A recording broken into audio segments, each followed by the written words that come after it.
ఒకానొక చోట గజముఖీశ్వరుడు అని పేరు కలిగినటువంటి శివలింగ ప్రతిష్ఠ చేశారు.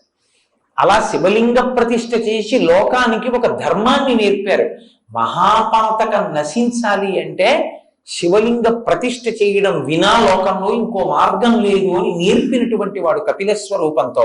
కాబట్టి సుముఖశ్చైకదంతశ్చ కపిలో గజకర్ణక.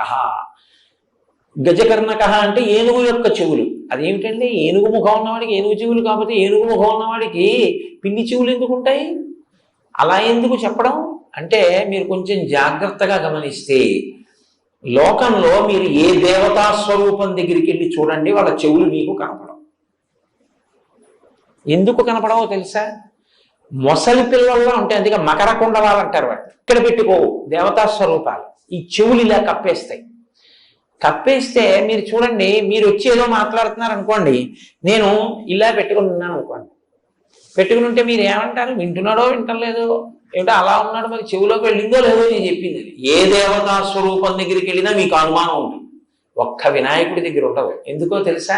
కప్పబడని చెవులు ఉన్నవాడు ఆయన ఒక్కడే.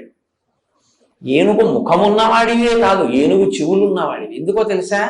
మేము ఏదన్నా చెప్తే వినపడుతోంది అనడానికి నువ్వు ఒక్కడివి బాగా మాకు నమ్మకస్తుడి.